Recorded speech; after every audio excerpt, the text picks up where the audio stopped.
साथियों, आप लोगों को मालूम है कि कल हरियाणा विधानसभा के चुनाव हैं। कल पोल डे है और गुड़गांव जिले की जो चारों विधानसभाएं हैं उनके लिए कल वोट डाले जाएंगे।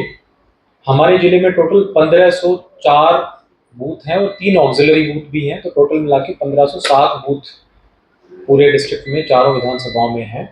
और 15 लाख से ज़्यादा 15,04,000 वोटर जो है वो कल अपने मत प्रयोग करेंगे, मत के अधिकार का प्रयोग करेंगे। उस सिलसिले में हमने लगभग 7,000 के आसपास पोलिंग पर्सनल डिप्यूट किए हैं और सिक्योरिटी पर्सनल, पैरामिलिट्री फोर्सेस, इनको भी मैं जोड़ दूं तो लगभग 15,000 कर्मचारी इलेक्शन ड्यूटी पे रहेंगे। आज सेक्टर 14 कॉलेज में हमने चारों विधानसभा की जो पोलिंग पार्टीज हैं उनको ट्रेनिंग करा दी है और ईवीएम वितरण का कार्य चल रहा है। हमारी कोशिश रहेगी कि आज शाम तक ये पार्टियां अपने अपने बूथ में जाकर के बूथ सेटअप कर लें और पोलिंग पार्टीज आज रात को वहीं अपने बूथ पे रुकेंगे। कल 5:30 बजे से मॉक पोल शुरू होगा, जो कैंडिडेट हैं उनके जो पोलिंग एजेंट हैं उनकी प्रेजेंस में होगा और 7 बजे से वोटिंग शुरू हो जाएगी। वोटिंग शाम को 6 बजे तक चलेगी। उसके बाद जो पोलिंग पार्टीज हैं वो ईवीएम्स को लेकर के यहीं सेक्टर 14 कॉलेज में आएंगी और यहाँ हमने चारों विधानसभाओं का स्ट्रॉन्ग रूम बनाया है, उसमें ईवीएम्स जमा करा दी जाएंगी। इस पूरी प्रक्रिया पे नज़र रखने से पहले के बारे में बताने से पहले मैं आपको बताना चाहूँगा कि जो हमारा इलेक्टरल कॉलेज है वो बड़ा डाइवर्स है। उसमें 7.5 लाख के आसपास, उससे थोड़े से ज़्यादा पुरुष हैं, इतनी ही महिलाएं भी हैं और सबसे इम्पोर्टेंट बात यह है कि 41,000 के आसपास वो लोग हैं जो 18 से 20 ईयर्स के बीच में हैं, यानी जो अभी नए नए वोटर्स बने हैं। मेरी विशेष अपील इन लोगों से रहेगी कि ये 41,000 लोग जरूर अपने मत का प्रयोग करें, क्योंकि इनके लिए ये पहला अनुभव रहने वाला है। और अगर युवा हमारे इलेक्टोरल प्रोसेस में विश्वास जताता है तो उससे कहीं ना कहीं ये उम्मीद बनती है कि भविष्य में हमारी डेमोक्रेसी आगे और भी सुदृढ़ रहेगी और भी मजबूत हाथों में रहेगी। बूथों पे फैसिलिटीज को लेकर के, वोटर्स को हम क्या क्या फैसिलिटीज देंगे उसको लेकर के हमने पूरी तैयारियां कर ली हैं। जब भी वोटर बूथ पे आएगा तो हमने हर एक अर्बन बूथ पे 2-2 वॉलंटियर्स लगाए हैं। वो वॉलंटियर्स उन वोटर्स की मदद करेंगे जो सीनियर सिटीजन्स हैं और जो खुद अपने घर से बूथ तक नहीं जा सकते। उनके लिए हमने पिकअप एंड ड्रॉप की फैसिलिटी का भी व्यवस्था की है। 1950 जो नेशनल वोटर हेल्पलाइन है उस पर कॉल करके वो अपनी डिटेल दे सकते हैं और हमारे वॉलंटियर्स उनसे संपर्क कर लेंगे।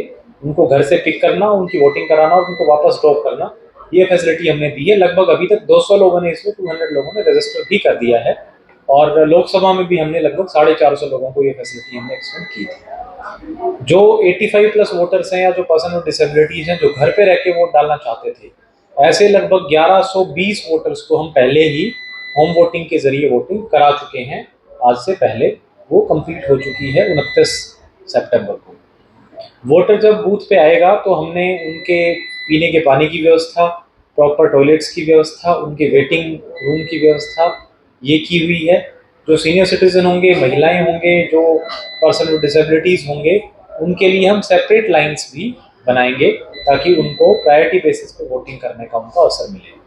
क्योंकि वोटिंग क्लोज होने का समय 6 बजे है, लेकिन हो सकता है कुछ कुछ जगह पे 6 बजे के बाद भी लंबी लाइनें हों। तो एग्जैक्टली 6 बजे जो बूथ का कैंपस है उसमें जितने वोटर्स उसके अंदर आ गए उसके बाद गेट बंद कर दिया जाएगा और जितने लोग उस बूथ कैंपस के अंदर होंगे उन सबको 6 बजे के बाद भी वोट डलवाया जाएगा और उसके बाद फिर वो हमारी जो पोलिंग पार्टीज हैं वो ईवीएम्स को लेकर के यहाँ सेक्टर 14 में आएंगे।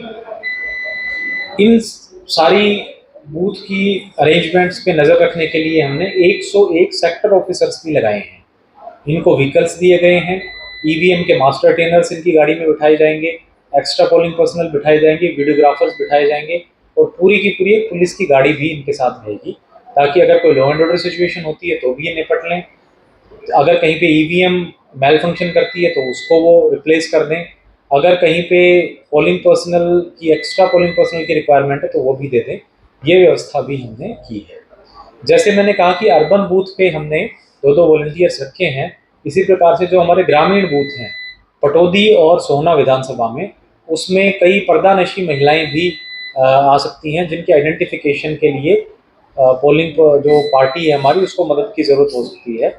उसके लिए हमने वहाँ की लोकल एक आंगनवाड़ी महिला को डिप्यूट किया है, वो भी पोलिंग पार्टी के असिस्टेंस के लिए प्रोविज़न जो 49G है उसके तहत उस बूथ पे मौजूद रहेंगी और आइडेंटिफिकेशन का काम देखेंगी। हमने सभी कैंडिडेट्स को ये भी कन्वे कराया है कि हर एक बूथ में वो अपना पोलिंग एजेंट बिठा सकते हैं जो कि पूरी पोलिंग प्रोसेस पे नज़र रखेगा, लेकिन किसी भी प्रकार से किसी भी एजेंट के द्वारा पोलिंग प्रक्रिया में अवरोध उत्पन्न करना या law and order situation create करना वो हम अलाउ नहीं करेंगे।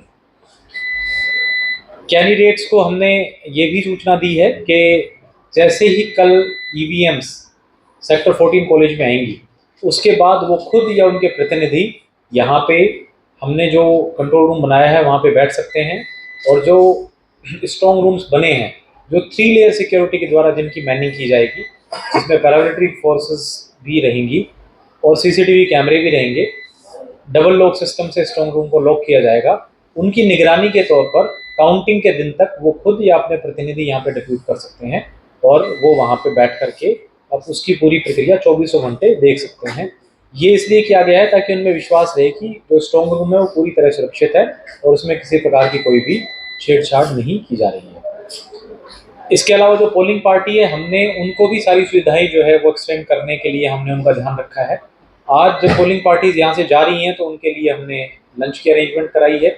इवनिंग में जब वो बूथ पे पहुँचेंगे तो हमने मिड डे मील वर्कर्स के ज़रिए, जो कि इस्कॉन जो है वो हमारे गवर्नमेंट स्कूल्स में मिड डे मील प्रोवाइड कराता है, उनके ज़रिए, और जो गवर्नमेंट स्कूल्स में जहाँ बूथ नहीं है, प्राइवेट स्कूल्स में जहाँ बूथ है वहाँ स्विगी ने हमें मदद करने का जो आश्वासन दिया है, उनके ज़रिए हम सब के लिए मील पहुँचाएंगे। ना केवल आज का डिनर बल्कि कल का ब्रेकफास्ट और लंच भी हम पोलिंग पार्टीज़ को स्कॉन और स्विगी की पार्टनरशिप से और हमारे गवर्नमेंट ऑफिशियल्स के ज़रिए हम उनको पहुँचाएंगे। हमारी कोशिश ये रहेगी कि जो हमारी पोलिंग पार्टी इस बार चूँकि लोकसभा में काफ़ी सारे बूथ नए भी बनाए गए थे और हमने पूरी प्रयास किए थे कि ये फैसिलिटीज़ वहाँ हों। इस बार जो बीच का लोकसभा और अब के बीच का लगभग जो 2.5 से 3 महीने का समय है उसको हमने इस चीज़ के लिए ही यूटिलाइज़ किया है, और ज़रूरत पड़ी तो हमने उन बूथों को शिफ्ट भी किया है। करीब करीब 100 ऐसे बूथ थे जिनको हमने शिफ्ट कर दिया है सिर्फ इस वजह से क्योंकि वो वोटर फ्रेंडली नहीं थे। या तो वोटर्स को बहुत दूर पैदल चल के जाना पड़ता था, या बिल्डिंग बहुत पुरानी थी, जर्जर हालत में थी, या उसका रूम का साइज़ बहुत कम था, या वहाँ पे टॉयलेट्स नहीं थे, रैम्प्स नहीं थे। तो ये सारी फैसिलिटीज़ को देख करके हमने करीब 100 बूथों को ऐसी लोकेशन पे शिफ्ट किया है जहाँ पे ये सारी सुविधाएं हों। तो इस बारी मैं बड़ा निश्चिंत हूँ और बड़ा मैं वोटर्स को भी अश्योर करना चाहूँगा कि उनको ये सारी सुविधाएं वहाँ पे डेफिनेटली अवेलेबल होंगी।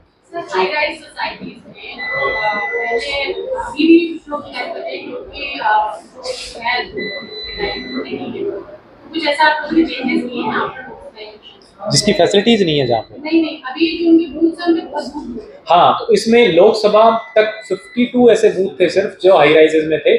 उसके बाद हमने 74 और नए बूथ हमने बनाए हैं लोकसभा के बाद में जो हाई राइजेज में बन गए हैं। तो ये 52 से ये संख्या बढ़ के 126 हो गई है। इसके बाद भी अगर कोई सोसाइटी ऐसी है जो ये कहती है कि हमारी सोसाइटी में 600 से ज़्यादा वोट हैं, तो हम आने वाले समय में उनको भी नया बूथ बना देंगे। एज ऑन डेट तो हमारे पास ऐसी कोई नहीं सूचना है कि कहीं सोसाइटी में 600 से ज़्यादा वोट हों। फिर भी अगर कहीं होंगे तो definitely will make them a new booth. कुछ कंपनियों ने छुट्टी डिक्लेयर नहीं की है तो उनके लिए कोई स्पेशल नोटिस नहीं? देखिए, सभी हरियाणा सरकार की तरफ से गैजेट नोटिफिकेशन में हॉलीडे डिक्लेयर कर दिया गया है। अगर कोई भी कंपनी, कोई भी स्कूल, कोई भी इंस्टीट्यूशन कल ओपन खुला पाया जाता है या अपने एम्प्लॉयज़ को बुलाता है काम करने के लिए, तो उन पे स्ट्रिक्ट एक्शन लेंगे हम, क्योंकि ये वोटर्स का राइट है वोट डालना और गेजेटेड हॉलीडे है। अगर कोई भी छुट्टी डिक्लेयर नहीं करता है तो उनके खिलाफ सख्त एक्शन लिया जाए। उनका कंपनी वालों का कहना है कि उनकी कंपनी में गुड़गांव से या हरियाणा से बाहर के लोग काम करते हैं, तो क्या डजंट मैटर, जो भी कंपनी हरियाणा के अंदर या गुड़गांव डिस्ट्रिक्ट के अंदर है उसको अपनी हॉलीडे डिक्लेयर करनी ही होगी। सर, प्रोग्राम में हमारी सेलिब्रिटीज जो रहती है तो ऐसे में क्या उनकी भी लिस्ट तैयार की गई? कुछ हमने अपने ब्रांड एम्बेसडर्स बनाए हैं, उनको मैप भी किया है वो बूथ से, और हमने सेलिब्रिटी से पर्सनली आग्रह भी किया है कि वो खुद इस दिन समय निकालें, क्योंकि सेलिब्रिटीज़ कई बार बहुत व्यस्त होते हैं या आउट ऑफ द टाउन होते हैं। तो हमने उनसे आग्रह किया है कि कल के दिन वो समय निकालें और वोट डालने जरूर आए। सर मतगणना वाले दिन खास तौर से जो मीडिया के लोग हैं, कोई दिक्कत आती है कि कुछ भी नोट नहीं कर सकता, हमें पेन नहीं दिया जाता, तो क्या छूट दिलाएंगे तो? नहीं, हम ऐसा करेंगे। हमने पिछली बार भी ये कहा था, पीछे जो पोलिंग एजेंट्स हैं और मीडिया पर्सनल भी हैं, सबके लिए पेपर और पेन या पेंसिल की अरेंजमेंट हम अंदर ही करवा देंगे। सबके लिए अंदर पेपर की, पेन पेंसिल की अरेंजमेंट करवाई जाएगी। कैमरा अलाउड होगा सर? कैमरा नहीं अलाउड, कैमरा नहीं। अच्छा सर, जो फर्स्ट टाइम वोटर आपने बताया 41,000 के लगभग है, उनके लिए कुछ स्पेसिफिक प्रशासन की तरफ से कुछ ऐसा जिससे वो मोटिवेशन उनको मिले? उनको हमने ये आप लोगों के जरिए भी बताया है कि जो भी ऐसे लोग वोट करते हैं और वो फिर सेल्फी अपनी पोस्ट करते हैं वोट करने के बाद, हमारे अगर हमें टैग करते हैं जिला प्रशासन को, तो हम डेफिनेटली उनको बुला करके we would like to interact with them, उनसे जानना भी चाहेंगे कि उनका अनुभव कैसा रहा और उनको रिवार्ड भी करना चाहेंगे। इसके अलावा जैसे मैंने कहा कि हमारे लगभग 1000 अर्बन बूथ हैं, हर बूथ पे हम 2 वॉलंटियर्स लगा रहे हैं। ये वो बच्चे हैं जो एनसीसी एनएसएस में हैं और उस एज में हैं जिसमें वो जल्दी ही आने वाले 1-2 साल में वोटर बनेंगे। तो ये 1000 बूथों पे जो हम हर बूथ पे 2 लोग लगा रहे हैं, यानी टोटल 2000 पीपल जो हम लगा रहे हैं, इसका हमारा उद्देश्य उनको लगाने का यही है कि एक तो उनमें सामाजिक सेवा की भावना उत्पन्न हो, लोगों की मदद करें वोटर्स की, और दूसरा वो डेमोक्रेसी कैसे फंक्शन करती है, वोटिंग कैसे होती है, उसको बिल्कुल नीचे से देखें, बूथ लेवल से देखें, ताकि आने वाले 1-2 साल में जब वो वो अपना वोट बनवाने के लिए एलिजिबल होंगे और वोट बनवाएंगे, तो उनके मन में हमेशा वोटिंग के लिए एक पॉजिटिव उनका माइंडसेट रहे। एक प्रत्याशियों को भी क्या मैसेज आप देना चाहेंगे जो लोग चुनावी मैदान में हैं? हम देखते हैं कि बूथ के बाहर वो टेंट शेड लगाते हैं, काफी संख्या में लोग होते हैं, तो उनके लिए भी एक मैसेज कुछ आपके? जी बिल्कुल। तो उनके लिए एक तो मैं ये बताना चाहूँगा कि पॉलिटिकल पार्टीज या कैंडिडेट्स हैं, उनको बूथ के बाहर अपना पॉलिटिकल बूथ सेटअप करना अलाउड है, लेकिन वो जो बूथ प्रमाइसेस हैं उससे 200 मीटर दूर होना चाहिए। उसकी साइज 10 फुट बाई 10 फुट की होनी चाहिए। उस पर एक सिंपल टेबल, एक चेयर और उसके सामने 2 चेयर और वो इतना रख सकते हैं। वहाँ पे वो किसी भी वोटर को कोई भी खाने पीने की चीज़ें या प्रलोभन की चीज़ें नहीं देंगे। वो हर एक वोटर को स्लिप भी दे सकते हैं वहाँ पे, जिसमें उसका वोट क्रमांक लिखा होगा और बूथ संख्या लिखा होगा, लेकिन उस स्लिप पे कुछ और चीज़ नहीं लिखी होनी चाहिए। किसी कैंडिडेट का नाम, उसका चुनाव चिन्ह वो नहीं लिखा होना चाहिए। कैंडिडेट्स ये भी ना करें कि वोटर्स को अपनी गाड़ियों में फेरी करें, ये भी एक रिप्रेजेंटेशन पीपल एक्ट में ये एक अपराध है। तो अगर हमें कोई कैंडिडेट इस तरीके से पकड़े जाते हैं जो वोटर्स को अपनी गाड़ियों में फेरी कर रहे हैं, तो उनके खिलाफ भी हम सख्त एक्शन करेंगे। सो कैंडिडेट्स को मैं यही अपील करूंगा कि ये एक हमारा लोकतंत्र का पर्व है। अब तक बहुत अच्छे सौहार्द से उन्होंने चुनाव लड़ा है। अब आने वाले जो 2 दिन है, आज का और कल का, उसमें भी यही भाईचारा और सौहार्द बनाए रखें। मॉडल कोड ऑफ कंडक्ट जो फोर्स में है उसके नियमों का पालन करें, ताकि प्रॉपर तरीके से फ्री और फेयर मैनर में हम कल वोटिंग करवाएं। गुरुग्राम की सारी टैक्सियां बुक हो चुकी हैं सर? नहीं, उसमें हम स्ट्रिक्टली, जैसे मैंने कहा, ना केवल हमारी टीम बल्कि इलेक्शन कमीशन से जो ऑब्जर्वर्स आए हैं उनकी भी इस चीज़ पे नज़र है, और इसमें जो भी कोई वायलेशन करता हुआ पकड़ा गया, हमने पहले भी बहुत सारी FIRs कराई हैं, नोटिस दिए हैं, आगे भी इस पे सख्त एक्शन लेंगे। सर, एक यूथ में है खास तौर पे कि पहली बार वोट करने जा रहे हैं, तो वो अपनी वीडियोग्राफी करते हैं, तो क्या उनको अलाउ रहेगा? हाँ, आपने मोबाइल इस्तेमाल को लेकर के अच्छा सवाल पूछा है। मैं सब लोगों को क्लैरिफाई करना चाहूँगा कि बूथ के अंदर मोबाइल फ़ोन नहीं अलाउड है। बूथ के बाहर हम हर जगह पोस्टर्स भी लगवाएंगे कि अंदर मोबाइल फ़ोन ना लेके जाएं, नहीं अलाउड है। और ये वोटर की रिस्पॉन्सिबिलिटी है कि वो मोबाइल को अपनी गाड़ी में या अपने किसी साथी के साथ छोड़ के आए। वो ये ना उम्मीद करें कि मोबाइल रखने के लिए उसको वहाँ कोई बैगेज काउंटर मिलेगा। इसलिए कृपया करके बूथ के अंदर मोबाइल फ़ोन ना लेके जाएं, क्योंकि जो इलेक्शन कमीशन के द्वारा नियम बनाए गए हैं उसके तहत बूथ के अंदर फ़ोन नहीं अलाउड है। अक्सर ईवीएम पर वो वोटिंग करते समय यदि वो फोटो या वीडियो बना लेता है तो वो कानूनी तौर पे अपराध है। अगर कोई ईवीएम के समय वीडियो फोटो बनाता है, बूथ के अंदर फोन लेके जाता है, वोटिंग की जो सीक्रेसी है उसको भंग करता है, तो कानूनी तौर पे अपराध है और लीगल कार्रवाई उनके खिलाफ की जाएगी। किसी प्रकार की प्रॉब्लम ना हो। 252 बूथ हमारे ऐसे हैं जिनको हमने क्रिटिकल बूथ आइडेंटिफाई किया है। ये वो बूथ हैं जहाँ पे एक अंदेशा है कुछ पास हिस्ट्री की वजह से या मोबिलाइजेशन की वजह से, कम्युनिटी मोबिलाइजेशन की वजह से हमें ये अंदेशा है कि वहाँ हो सकता है कि थोड़ी गहमा गहमी रहे या थोड़ी तनातनी लोगों में रहे वोटिंग के दिन। तो इनको हमने क्रिटिकल बूथ आइडेंटिफाई किया है। यहाँ पे पैरामिलिट्री फोर्सेस भी तैनात की गई हैं। हर एक SHO के साथ एक जोनल मैजिस्ट्रेट भी अपॉइंट किया गया है ताकि किसी भी प्रकार की लॉ एंड ऑर्डर की जो सिचुएशन है उससे वो निपट सकें। इसके अलावा मैं भी, ROs भी और पुलिस अधिकारी भी, हम सब रेगुलर बेसिस पे बूथ इंस्पेक्ट करते रहेंगे और हम ये इंश्योर करेंगे कि पूरी की पूरी जो पोलिंग प्रोसेस है वो स्मूथली चले। अब से पहले जितनी भी MCC model code of conduct को एग्जीक्यूशन के लिए हमने कार्रवाई की, उसमें हमने 9 करोड़ से ज़्यादा की सीजर्स किए हैं, जिसमें कैश भी शामिल है, शराब भी शामिल है, ड्रग्स भी शामिल हैं, जो असला है, वेपन्स हैं, वो भी शामिल है। ये मिला के 9 करोड़ से ज़्यादा की सीजर हमने अभी तक कर ली है और हमने पूरा ध्यान इस चीज़ का रखा है कि जो इलेक्शंस हैं उसमें सबको लेवल प्लेइंग फील्ड मिले सारे कैंडिडेट्स को और अच्छे सौहार्दपूर्ण माहौल में ये हों। हमने कल, चूँकि साइलेंस पीरियड कल शाम को 6 बजे से लागू हो गया था, तो सभी प्रत्याशियों को भी बता दिया है और उनसे अपील भी की है कि वो डोर टू डोर कैंपेनिंग करें, कोई भी जलसा, सभाएं, रोड शो, उस तरह की चीज़ें ना करें। और जो स्टार कैंपेनर्स हैं उनको भी कहा गया है कि वो भी डिस्ट्रिक्ट को तुरंत छोड़ दें। इस समय यहाँ पे वही कैंपेनिंग करने के लिए रहें जिनकी वोट गुड़गांव डिस्ट्रिक्ट में है या अपनी कॉन्स्टिट्यूंसी में है। MCC की वायलेशन आज भी ना हो और कल भी स्मूथ तरीके से वोटिंग हो, इसको नज़र रखने के लिए भी हमारी फ्लाइंग स्क्वाड टीम्स, हमने 22 फ्लाइंग स्क्वाड टीम्स भी बनाई हैं और 11 अलग अलग जगह नाके भी लगे हैं, वो भी मुस्तैद रहेंगी। और हम ये इंश्योर करेंगे कि ना कहीं MCC की वायलेशन हो और ना ही कहीं कैश का, लिकर का, ड्रग्स का इनका फ्लो। कहीं भी ऐसी चीज़ होती हुई पाई गई तो हम तुरंत उसको जब्त करेंगे और आगे नेसेसरी लीगल कार्रवाई की जाएगी। तो वी आर वेरी कॉन्फिडेंट कि कल हमारी जो पोलिंग होगी वो बड़ी ही शांतिपूर्वक तरीके से होगी, एक अच्छे माहौल में होगी, फ्री एंड फेयर तरीके से होगी। और मैं अंत में सबसे ज़्यादा ये इम्पोर्टेंट जो चीज़ है वो है वोटिंग टर्नआउट। उसके बारे में रेजिडेंट्स से अपील करना चाहूँगा कि पहले भी हमने देखा है कि गुरुग्राम के वोटर्स ने, सिटीजन्स ने बहुत अच्छी संख्या में डेमोक्रेसी में अपना विश्वास जताया है। मैं उम्मीद करता हूँ कि कल के दिन भी, क्योंकि कल वैसे भी एक पब्लिक हॉलीडे है, सारे schools, education institutions, private institution सब बंद रहेंगे, तो वो बड़ी संख्या में अपने बूथ पर आएंगे और वोटिंग का प्रयोग करेंगे।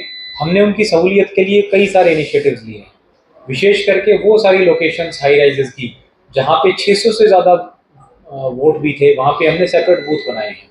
ऐसे 126 बूथ बनाए गए हैं जो डेडिकेटेडली हाई राइजेस में ही हैं। वहाँ जो भी कोई पब्लिक बिल्डिंग है, चाहे वो उनका क्लब हो, चाहे वो कम्युनिटी सेंटर हो, चाहे कोई स्कूल हो, वहाँ पे हमने बूथ बनाया है। ये इस उद्देश्य से किया गया है कि जो हाई राइज में रहने वाले लोग हैं वो तुरंत अपने घर से निकले और उसी अपनी सोसाइटी के कैंपस में ही वोट करें, उनको कहीं ज़्यादा दूर ना जाना पड़े। इसके अलावा वोटर टर्नआउट ऐप और क्यू मैनेजमेंट ऐप के ज़रिए उनकी जो बूथ पे कितनी भीड़ है उसको भी देख सकते हैं। उस क्यू मैनेजमेंट ऐप पे लाइव अपडेशन होगा कि किसी भी बूथ पे कितने वोटर्स वेट कर रहे हैं या इंतज़ार में हैं। तो वोटर्स वो देख करके और जिस समय उनको लगे कि उनको ज़्यादा वेट नहीं करना, उस समय वोट डालने के लिए जा सकते हैं। आई एम वेरी श्योर कि जिस तरीके अरेंजमेंट्स हमने की हैं, कुछ बहुत सारे हमने मॉडल बूथ बनाए हैं, कुछ बूथ ऐसे हैं जो डेडिकेटली, जिनको हमने पिंक बूथ का नाम दिया है, जिसमें चारों की चारों पोलिंग पर्सनल महिलाएं रहेंगी। कुछ बूथ ऐसे हैं जिनको हमने यूथ बूथ कहा है, जहाँ पे जो सारे के सारे पोलिंग पर्सनल है वो 30 ईयर्स से कम उम्र के लोग रहेंगे। कुछ बूथ ऐसे हैं जो PWD बूथ हैं, जहाँ पे चारों की चारों पोलिंग पर्सनल वो लोग हैं जो पर्सन विद डिसेबिलिटीज़ हैं।